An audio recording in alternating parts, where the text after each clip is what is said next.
the quest for the Green Bowl, the rise of Ralu Azath. Today we welcome Loki Lebowski Thor, two-time champion. Though he hasn't won since 2017, got to throw that in there. Some good seasons, just hasn't even been back to the Green Bowl. I think that's more of a testament to how difficult and competitive our league is, though. After a 1-2 start in 2022, he's back on the move. 2 wins in a row helped him move to 4th in our power rankings. And there's a big matchup coming up against the undefeated and second-ranked multiple scoregasms. So what's going on, man? You must be feeling good just to get enough points to knock off the defending champs this past week. I mean, yeah, I've had quite a few close games already this season, not to mention previous seasons. I mean, sometimes it's just the single point difference, which is, it hurts, but, you threw it all out there. You can't be mad by losing that much. Yeah. Absolutely. And you had definitely some rough coaching decisions lately. This past week, you stuck with Amari Cooper and you benched Jerry Jeudy. How confident were you in that choice as you were doing it? And how happy are you that it worked out as well as it did? Yeah, I mean, sometimes it's about matchups. Sometimes it's, about your faith in the player. Sometimes it's just like gut feeling, you're just like, no, I'm not liking it this week, There's all kinds of factors, whether it's, obviously Russell Wilson getting hurt, things like that, obviously impact. But sometimes it's certain teams have it out. The Cardinals and the Seahawks, for example, they always just got each other's number. So some of those matchups are just kind of dubious. It's like, I'm not risking it this week, Yeah, I know those divisional matchups, especially if they're in prime time, they're very scary. You never know what's happening. They're so strange, and usually there's like weird people getting touchdowns in those too, because the other person is, they make sure that they don't get beat by them. So it's and you could have a 10-7 game randomly, especially like AFC North. Oh yeah. Where this is going to be a shootout. Oh yeah, and it's 0-0 at halftime. Great. Yeah, exactly. Speaking of that, let's talk defense, because you got the Bucs defense, arguably one of the best spots in your lineup and one of the best defenses in fantasy. Did you expect this dominance from them when you drafted them? I mean, I've definitely seen in many years past how defenses can be very consistent, can really ramp up points, and on certain games, when the offense is just stalling, and that going into the matchup, you can really rack up a lot of points. And there's always, a good D usually on the waiver wire. So it's always something I've believed in that is really strong that you should pick up.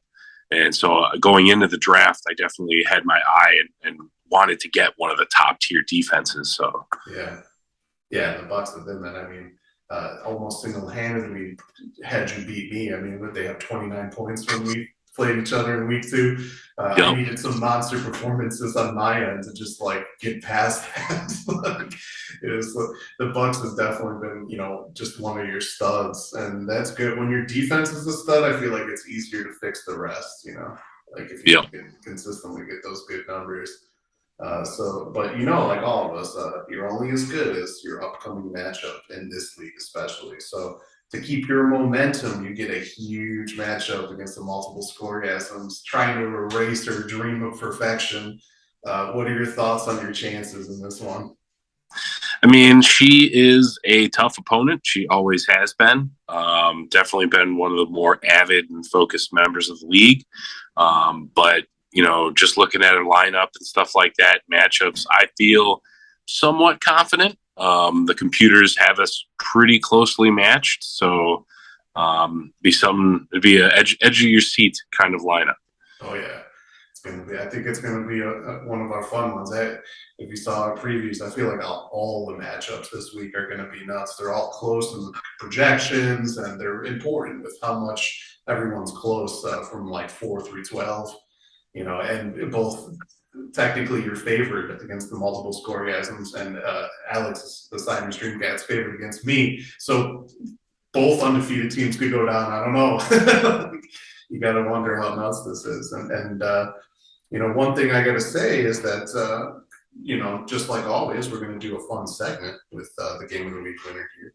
We'll be doing something with Fallout references attached to this because, you know, the war of attrition in fantasy football never changes.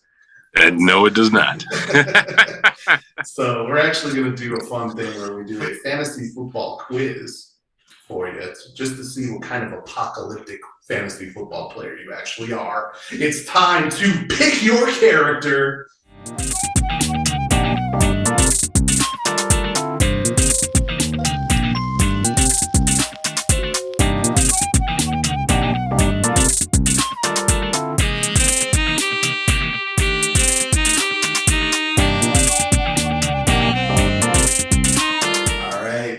So for this segment, I'm going to ask you a series of 3 multiple choice questions. You'll select the answer that best describes your fantasy football style. And there's different questions that you'll see. And at the end, we're going to choose your character from 5 Fallout characters from Fallout 4 that some good companions.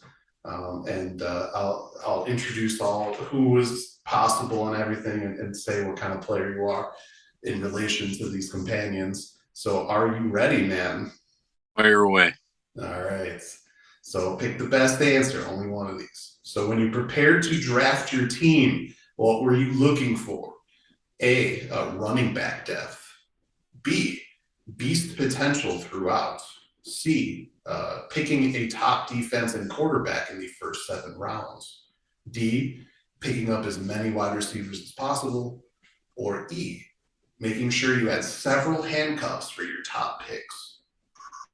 Ooh, I mean, there's definitely a few of those answers that sound similar.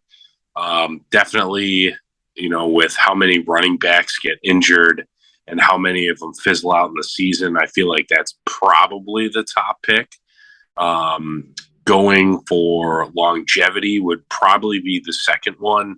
I definitely shied away from teams that I didn't believe in. You know, there are certain teams that going through rebuilds, having a lot of issues last year, have lots of controversy in certain positions like quarterback, for instance, or even head coaching that, you know, I'm just like, I don't care if it's RB1 on that team. I'm not touching that team with a 10-foot pole. Yeah. So I'd probably go running back depth is my guess, though handcuff is a good one too.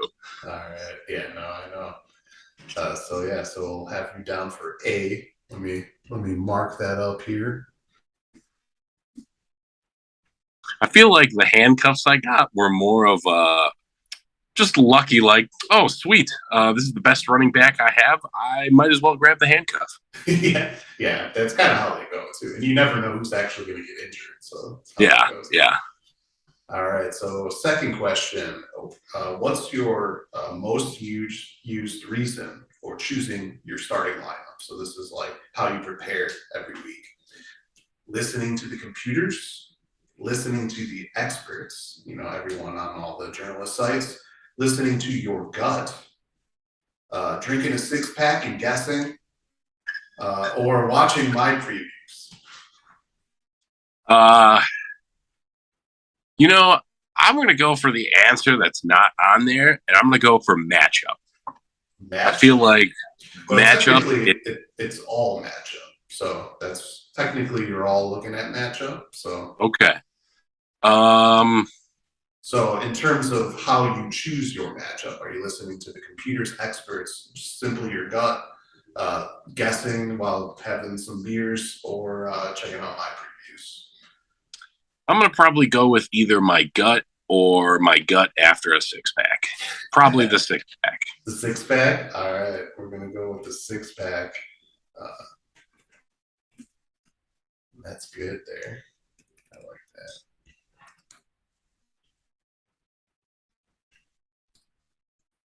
All right. So final question. What is the reason that you even play fantasy football?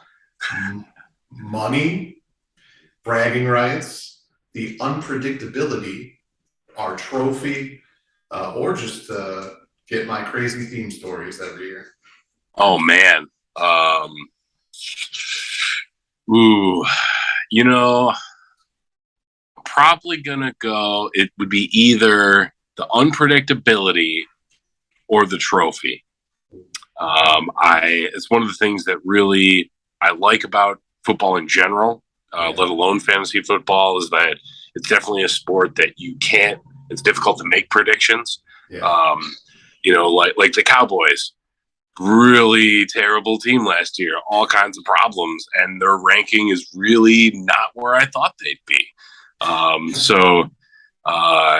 I definitely enjoy fighting for that trophy, but the difficulty in prediction and trying to find the sleepers that no one knows that are going to just bust out in the season, that's probably one of the more satisfying things. All right, so you're going C, unpredictability. Look at that.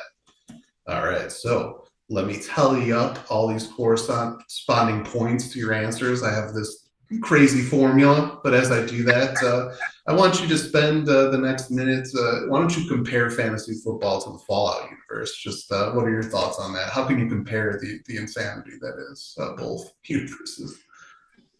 Well, they're both definitely brutal competitions where there's plenty of chaos. There is a huge amount of potential for people with well-honed skills to be able to come out on top. And certainly plenty of glory to be had amongst all of that. Oh yeah. So definitely quite a few similarities. You definitely sometimes got to fight for every yard, especially on survival difficulty. Oh yeah. When you have to make sure that you have just the right amount of ammo, right? Yeah. Yeah. You can't just be walking around with assault rifles. You can't have 2 assault rifles and a grenade launcher. That's right. Where are you going to store your loot, man? You need to hold all your chems, bro. Yeah. All right. I think I got this here. Oh, let's see. Yeah. Wow, it's actually super close. So I'll give you the 2 together.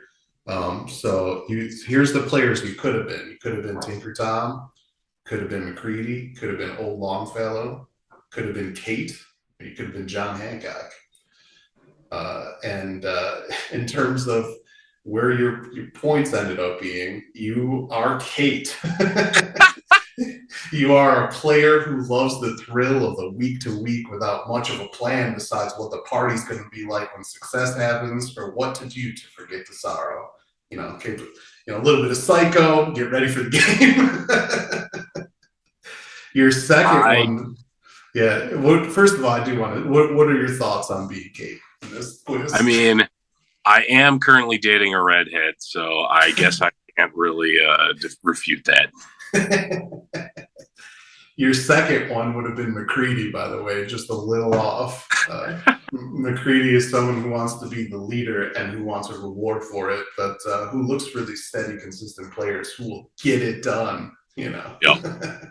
So I kind of think that both actually make sense for you. I was kind of hoping you'd be both of those. Like, I was like, I bet he's one of these. So you would say that that's pretty accurate, huh? I can't really disagree.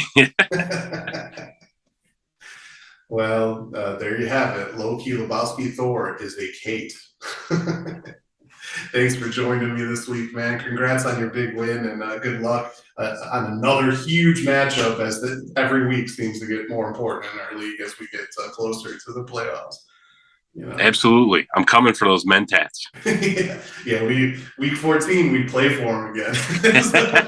We could be playing for division titles too, so who knows? Like, that could be a huge week. But if I've got the breath freshening power, can't stop me. Absolutely. And that's the content for the week, everybody. Hope you had as much fun as us. See you this next week. More episodes Wednesday, Thursday, and Sunday. Until next time, salut, and check out the upcoming Game of the Week schedule if you don't know what it is.